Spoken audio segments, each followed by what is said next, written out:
నమస్తే, నేను సిరి. వైసీపీ నుంచి చాలా మంది నేతలైతే బయటకు వచ్చేస్తున్న వైనం అయితే ఇప్పుడు మనం చూస్తున్నాం. ఇప్పుడు రీసెంట్గా చూసుకున్నట్టయితే మర్రి రాజశేఖర్ గారు కూడా ఎమ్మెల్సీ, ఎవరైతే వైసీపీ ఎమ్మెల్సీ ఉన్నారో తను కూడా రాజీనామా చేసి బయటకు వచ్చేస్తున్నట్టు మనకు తెలుస్తుంది. దీంతోనైతే బుజ్జగింపులు కూడా స్టార్ట్ అయినట్టు తెలుస్తుంది. సో దీని మీద స్పందించడానికి మనతో పాటు ఉన్నారు ప్రముఖ సీనియర్ జర్నలిస్ట్ జగదేవ్ గారు. నమస్కారం సార్. వైసీపీలో చాలా మంది అసలు వీళ్ళు వాళ్ళని తేడా లేదు, వాళ్ళకి చాలా వరకు ఇంకా ఉన్నా కూడా టైం ఉన్నా కూడా ఒక 3-4 years టైం ఉన్నా కూడా బయటకు వచ్చేస్తున్న వాళ్ళని మనం చూస్తున్నాం. అట్లనే ఇప్పుడు ఎమ్మెల్సీ మరి రాజశేఖర్ గారు కూడా రాజీనామా చేసి బయటకు వచ్చేస్తున్న సంగతి వచ్చేసింది. బుజ్జగింపులు చేస్తున్నట్టు కూడా మనకు తెలుస్తుంది. మరి మళ్ళీ వెనక్కి వెళ్ళే అవకాశం ఉందా, లేకపోతే పార్టీయే మారే అవకాశం ఉందా? అంటే వైసీపీలో మొదటి నుంచి ఉన్నది ఏంటంటే వాళ్ళ అధినేత జగన్మోహన్ రెడ్డి గారి నాయకుడు ఎవరైతే ఉన్నారో ఆయన ఎప్పుడు కూడా తోటి నాయకులు లేదా పార్టీలో ఉండే ఎమ్మెల్సీలు కానీ ఎమ్మెల్యేలు కానీ మంత్రులు కానీ ఎవరు చెప్పిన మాజీ మంత్రులు ఇప్పుడు ఎవరు చెప్పిన మాట కూడా ఆయన వినిపించుకోడు, పెడచెవిని పెడతాడు అన్నట్టుగా ఒక విమర్శ అయితే ఉంది. అది వాస్తవం అని కూడా చాలామంది అంటారు. ఎందుకంటే అక్కడ ఆయన దగ్గరగా గమనించి చూసేవాళ్ళు కూడా చాలామంది చెప్పారు. ఎందుకంటే నా పథకాలు నా ఫేస్ ఉంటే చాలు, మీరెవరు నాకు అవసరం లేదు, వై నాట్ 175, నేను మొత్తం అందరినీ మార్చేస్తా, అందరినీ 90 మందిని మార్చేసి కొత్త వాళ్ళని పెడతా, ఏవో ప్రయత్నాలు అనుకున్నాడు ఆయన. సో అవన్నీ బెడ్స్ కొట్టే పక్కన పెడితే, సో ఇప్పుడు ఉన్న వాళ్ళు కూడా కాపాడుకునే ప్రయత్నం అయితే చేయాలి. వాళ్ళని కలవాలి, కలుస్తుండాలి, లేదంటే వాళ్ళ సాధక బాధలు తెలుసుకునే ప్రయత్నం చేయాలి. ఊరికే అట్లీస్ట్ రిజాల్వ్ అవ్వకపోయినా ఒక ధైర్యం చెప్పాలి. సరే చూద్దాంలే, రాజకీయం అన్నాక కామను, మనం వీళ్ళకి ఇబ్బంది పెట్టి ఇప్పుడు మనల్ని ఆబ్వియస్లీ నాయకులు ఇబ్బంది పెట్టాలనుకున్నా కింద కార్యకర్తలు తగిలిపోతుంటాయి, అవన్నీ జరుగుతుంటాయి, చూసి చూడనట్టు ఊరిపోవాలి అనే విధంగా చెప్పాలి. కానీ కసి తీర్చుకుంటాము అన్నట్టుగా రెచ్చగొట్టేలా మళ్ళీ చేయకూడదు. బట్ ఈయన అలా చేస్తున్నాడు. అయితే ఇప్పుడు ఏదైతే మరి రాజశేఖర్ గారు ఉన్నారో ఆయన ఊరికే ఎందుకు రాజీనామా చేస్తాడు? ఏ చిలకలూరుపేట నుంచి ప్రాతినిధ్యం వహిస్తూ ఉన్నారో ఆయన అదే చిలకలూరుపేటకు మరలా ఇన్ఛార్జ్గా కనీసం ఆయనకి ఇవ్వకుండా ఎమ్మెల్సీగా ఉంటుండగా వేరే వాళ్ళకి ఇస్తే ఈయన ఫీల్ అవుతాడు ఆవిడ. ఇప్పుడు ఆల్రెడీ మాజీ మంత్రి విడుదల రజనీ గారికి ఇచ్చారు. అరే ఆవిడకి ప్రాధాన్యత ఉంటే ఉండొచ్చు, మంత్రిగా ఆవిడకి ఎన్ఆర్ఐగా ఒక ప్రాధాన్యత లేదా పార్టీలో సముచిత స్థానం కల్పించారు. ఫస్ట్ టైం అనుకుంటా ఆవిడ గెలవడం కూడా, అయినప్పటికీ మంత్రి ఇచ్చారు, ఇవన్నీ ఓకే. కానీ అది ఇప్పుడు ఎమ్మెల్సీగా ఉన్నాం కదా, ఆవిడ మాజీ ఎమ్మెల్యే, మాజీ మంత్రి, సో ఆవిడకి మేము అంత పనికిరామా అనే ఫీల్ అయితే ఉంటుంది కదా బయటికి అనుకోకపోయినా. బట్ ఆయన ప్రస్తావించారు. బట్ దీనికి ఏంటంటే ఇప్పుడు బొత్స గారు లాంటి వాళ్ళు కొంతమంది రికమెండ్ చేస్తున్నారు. రికమెండ్ చేసినా కూడా ఆయన సాటిస్ఫై అవ్వట్లేదంట. ఆల్రెడీ ఆ పార్టీ నుంచి 3-4 వెళ్ళిపోయారు. ఈయన 4వ 5వ అని అంటున్నారు. ఇప్పుడు ఆవిడెవరు, పోతుల సునీత గారు కానీ, కళ్యాణ్ చక్రవర్తి కానీ, లేకపోతే జయమంగళ వెంకటరమణ గారు కానీ, వీళ్ళందరూ ఆల్రెడీ 3-4 వెళ్ళిపోయి ఇప్పుడు ఈయన ఒకడు. ఇది కాకుండా లేటెస్ట్ ఇంకో న్యూస్ నేను విన్నది ఏంటంటే తోట త్రిమూర్తులు గారు కూడా ఈ మధ్యకాలంలో ఎవరికి యనమల గారికి చాలా మేధావి ఆయనకు ఒక మంచి రాజ్యసభ సభ్యుడిగా స్థానం కల్పించండి అన్నట్టుగా ఆయనకి సపోర్ట్ చేసినట్టుగా మాట్లాడుతున్నాడు ఆయన. ఒక వైసీపీ వ్యక్తి కూటమి అభ్యర్థికి బలపరుస్తున్నాడు, ఆయన నాయకత్వాన్ని బలపరుస్తూ మెచ్చుకుంటున్నాడంటే something is behind there. So maybe ఫ్యూచర్లో అటు వెళ్తాడనో, లేదంటే ఆయన మద్దతుతో ఈయన మళ్ళీ టీడీపీలోకి వెళ్తాడనో ఏదో చూచాయిగా హింట్స్ ఇస్తున్నారు. అంటే ఇప్పుడు ఏమవుతుంది, అధినాయకత్వం కూడా వైసీపీ అధినాయకత్వం కానీ జగన్మోహన్ రెడ్డి గారు కూడా ఆల్రెడీ బొత్స లాంటి వాళ్ళు ఎమ్మెల్సీగా ఉన్నారు కదా, మీకే ఆ బాధ్యత అప్పగిస్తున్నాం, మీరే వాళ్ళు వెళ్లకుండా చూడండి, బుజ్జగించండి అన్నట్టుగా ఉంటారు. ఎమ్మెల్సీగా ఉండే బొత్స గారు బుజ్జగించిన దానికి నాయకుడు బుజ్జగించిన దానికి తేడా ఉండదా?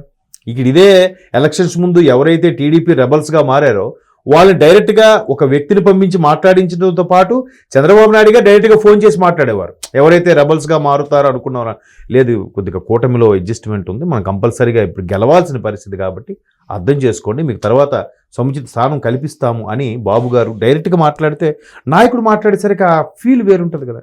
సో అలా కాకుండా బొత్స గారు మీరు బుజ్జగించండి, మీరు రిక్వెస్ట్ చేయండి అన్నట్టుంటే ఎలా ఉంటుంది? పైగా బొత్స గారు కూడా ఎలాగా కూటమి డ్రాప్ అయిపోతే గెలుచుకున్న ఎమ్మెల్సీ అది. ఇప్పుడు ఆయన కూడా ఉత్తరాంధ్రకు సంబంధించిన ఎమ్మెల్సీలో ఆయన మిగతా బాబు గారు ఏం చెప్పారంట, సరే ఈసారికి ఎవరు పోటీ చేయొద్దన్నారు, బొత్స గారిని చేశారు. బొత్స గారు కూడా ఇప్పుడు దీని మీద కూడా రకరకాల అనుమానాలు వినిపిస్తున్నాయి. బొత్స గారిని ఒక్కరిని ఎందుకు ఛాన్స్ ఇచ్చారు అంటే రేపొద్దు బొత్స గారు భవిష్యత్తులో బీజేపీ వైపు కానీ జనసేన వైపు కానీ వెళ్ళే అవకాశం ఉందా? గతంలో ఆల్రెడీ వార్తలు వినిపించాయి కదా, అంటే ఎలక్షన్స్ కన్నా ముందే ఎమ్మెల్సీ అవ్వక ముందు కూడా ఎవరైతే స్ట్రాటజిస్ట్ ఉన్నారో పీకే గారు, ప్రశాంత్ కిషోర్ గారు ఉన్నారో ఆయనే మీడియాలోనే చెప్పేశారు, బొత్స గారు ఖచ్చితంగా పార్టీ వీడుతారు, కావాలంటే చూడండి అని చెప్పేసి. కాకపోతే ఇంకా ఆయన ప్రొలాంగ్ చేసుకున్నారండి, ఇంకేమన్నా మాట్లాడుకుంటున్నారేమో అని అందరికి డౌట్స్ అయితే ఉన్నాయి ఏమో. ఇక్కడ మీరు అలా అన్నారా? దీనికి ఉత్తరాంధ్ర కూడా కొన్ని రకాల టాక్స్ ఏంటంటే మేబీ బొత్స గారు కానీ నిజంగా మాజీ మంత్రి కానీ లేదా మాజీ ఎమ్మెల్యే కానీ ఉండిపోగలిగితే ఖచ్చితంగా ఆయన సామాజిక వర్గం పరంగా కూడా ఏదో ఒక ఇన్ఫ్లుయెన్స్ చేసి అటు జనసేన వైపు కానీ బీజేపీ వైపు కానీ ఖచ్చితంగా వెళ్తాడని లాబింగ్ చేస్తాడు. అలాంటప్పుడు అలాంటి వ్యక్తిని ఏ పార్టీలోకి తీసుకోకుండా అలాగే ఉంచాలంటే ఖచ్చితంగా ఆయన ఎమ్మెల్సీకి చేస్తే వైసీపీలో ఉంటాడు, ఇంక ఎక్కడికి వెళ్ళడు కదా. అందుకే కూటమి ప్రభుత్వం కూడా ఎవరు పోటీ చేయకుండా ఆయన అలాగే ఎవరు ఆయన చేర్చుకునే ఉద్దేశం ఇష్టం లేక అలా చేశారు అన్న వార్త కూడా ఉంది. మరి అంత వాస్తవం ఉందా లేదో అని తెలియదు. బట్ చాలా సీనియర్ మాజీ మంత్రి, కాంగ్రెస్ హయాంలో పీసీసీ దీనిగా కూడా చేశారు, రాజశేఖర రెడ్డి గారి హయాంలో కూడా పనిచేసిన వ్యక్తి. కాకపోతే అటువంటి వార్తలు రూమర్స్ కూడా వినిపించాయి. గతంలో వైసీపీలో పనిచేసిన ధర్మాన ప్రసాదరావు గారు లాంటి సీనియర్ మంత్రులు, మాజీ మంత్రులు, బొత్స గారు లాంటి మాజీ మంత్రులు చాలామంది కూడా రకరకాల వార్తలు విమర్శలు ఎదుర్కొన్నారు. మరి అందులో నిజంగా తెర వెనుక ఇవన్నీ జరిగాయా ఉన్నాయా అని తెలియదు కానీ, సో అట్లాగా ఒక్కొక్కరు పార్టీ వీడుతున్నారంటే వాటి అర్థం ఏంటి? ఖచ్చితంగా వేరే జంపైన తీసుకోవాలి, లేదా కొన్నాళ్ళు మౌనంగా ఉండి రాజకీయ సన్యాసం తీసుకొని అప్పుడే వెళ్ళాలి. లేదు మీరు అన్నట్టు ఇంకా 3 ఏళ్ళు పదవి ఉంటుండగా ఎమ్మెల్సీ ఉంటుండగానే ఇప్పుడు రాజీనామాకి సిద్ధపడ్డాడంటే ఖచ్చితంగా జంపు జలానియే, డౌటే లేదు. అమ్మా తప్పట్లేదు, ఇంకా ఆప్షన్ లేదు. అయితే ఎవరైతే ఎక్స్ట్రీమ్ లెవెల్కి వెళ్ళి విమర్శలు చేయకుండా ఉన్నారో వాళ్ళు సేఫ్గా కూటమిలోకి ఏదో ఒక పార్టీలోకి వెళ్ళే ఛాన్సెస్ అయితే ఉన్నాయి.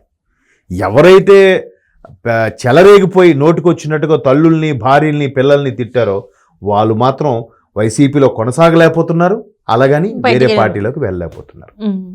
ఇప్పుడు మొన్న ఆవిడ శ్రీరెడ్డి ఉన్నారు, ఆవిడ వైసీపీ కోసం చాలా చేసింది, ఆవిడ చాలా మాటలు అనిపించుకుంది, ఆవిడ చాలా మంది బూతులు కూడా తిట్టారు. దేనికోసం? ఇప్పుడు వ్యక్తిగతంగా తీసుకుంటే ఆమె వైసీపీ ఇష్టం, అది ఆమె ఇష్టం, దాంట్లో మనం తప్పడానికి లేదు. ఎవరి కోసం చేసింది? జగన్మోహన్ రెడ్డి గారి కోసం, వైసీపీ కోసమో కష్టపడింది కదా.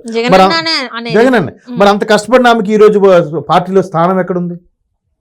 వెంటనే యాంకర్ శ్యామలాకి అధికార ప్రతినిధి చేశారు. ఆవిడ వెంటనే ఏమంది ఒక ప్రైవేటు వీడియోలో కూడా, అరే ఇప్పుడు గవర్నమెంట్ ఉన్నప్పుడు నాలాంటి వాళ్ళు అధికార ప్రతినిధులుగా పనికిరారే, ఇప్పుడు గవర్నమెంట్ లేదు, ఘోర పరాభవం చెందింది, 11 మందికే పరిమితమైంది, ఇలాంటప్పుడు కూడా నాలాంటి వాళ్ళు పనికిరారా అనే ఒక నిర్వేదం అయితే వ్యక్తం చేసింది ఆవిడ. కరెక్టే కదా. కానీ ఇప్పుడు వీళ్ళు కూడా ఆలోచించుకోవాలి కదా, మాతో ఇలాంటివి పనులు చేపిస్తున్నప్పుడు రేపటి రోజున మాకు పార్టీలో అసలు న్యాయం జరుగుతుందా జరగదా, లేకపోతే మాకు కరెక్ట్ అయిన ప్లేస్ ఇస్తారయ్యారా అనేది కూడా వీళ్ళు ఆలోచించుకోవాలి కదా. గవర్నమెంట్ ఉన్నప్పుడు మనకి ఏదో జరిగిపోద్ది అది చేస్తాం అనుకోని వీళ్ళు కూడా కళ్ళగంటారమ్మా. కళ్ళకన్నది పాపం ఎట్లా అయిపోయింది అంటే అదే అంటే ఏ పదవి లేని ఆవిడే అంత ఆశపడి ఆఖరికి నిరాశ చెందినప్పుడు ఈయన ఇప్పుడు తోట త్రిమూర్తులు గారు కానీ లేకపోతే మరి రాజశేఖర్ రెడ్డి లాంటి వారు, అరే మేము ఎమ్మెల్సీగా ఉన్నాం కదా, మాకు పార్టీ బాధ్యతలు అప్పచెప్పొచ్చు కదా, మాకు ఇన్ఛార్జ్గా పెట్టచ్చు కదా. అంటే ఒక ఎమ్మెల్సీగా అధికారంగా వెళ్ళింది వేరు, ఒక సాధారణ మాజీ మంత్రిగా మాజీ ఎమ్మెల్యేగా వెళ్ళిన దానికి తేడా ఉందా లేదా? సో అలాగా ఎమ్మెల్సీగా ఉన్నాం కదా, మాకు ప్రాధాన్యత ఇస్తే మేము మరి కాస్త మరీ కొత్తగా చేయకపోయినా ఉన్న పార్టీ నిలబెట్టుకోగలుగుతాం కదా, ఉన్న కార్యకర్తని కాపాడుకోగలుగుతాము కదా అనే సెన్స్ అయితే ఉంటుంది కదా. సో అలాగే ఎప్పుడైతే వాళ్ళకి ఆ నమ్మకం కలగట్లేదో ఖచ్చితంగా బాబు ఇది పరిస్థితి, మేము రాజీనామా చేస్తాం, ఎందుకు వచ్చిన మాదా, ఎలాగో ఎమ్మెల్సీకి ఇంకో 3 ఏళ్ళు ఉంటే నానా మాటలు అనాలి, విమర్శలు చేయాలి, పైగా ఎమ్మెల్సీగా ఉన్నాం కాబట్టి వైసీపీ వల్ల అయ్యాము కాబట్టి ఖచ్చితంగా వైసీపీకి సపోర్ట్గా మాట్లాడాలి, కూటమిని ఏదో ఒకటి మాట్లాడుతూనే ఉండాలి. ఎందుకు ఆ ఇబ్బంది పడటం, అందరికీ చెడ్డవడం ఎందుకు? శుభ్రంగా రాజీనామా చేశామా, ఇంటికి వెళ్ళిపోయామా, కొనసాగిస్తే కూటమిలోకి వెళ్తాం ఛాన్స్ ఇస్తే, లేదంటే మళ్ళీ విజయసాయిరెడ్డి గారి లాగా రాజకీయ సన్యాసమో వ్యవసాయమో చేసుకుంటారు. బెస్ట్ కదా అది. అదేంటన్నాను ఇప్పుడు ఆ పద్మశ్రీ గారు కానీ, సునీత గారు కానీ, ఆ తర్వాత కళ్యాణ్ చక్రవర్తి, వీళ్ళందరూ 3-4 వెళ్ళిపోయారు. ఈయన తోట త్రిమూర్తులు అనేది కూడా కొంచెం ఆల్రెడీ డౌట్ వస్తున్నట్టుగా ఉంది. చూద్దాం మనకి రేపొద్దున ఇంకెంతమంది ఎమ్మెల్సీలు ఉంటారో, ఆఖరికి బొత్స గారు ఒక్కరే మిగులుతారా, మిగతా వాళ్ళు కూడా ఉంటారా అనేది చూడాలి. Right sir, thank you so much sir. Thanks.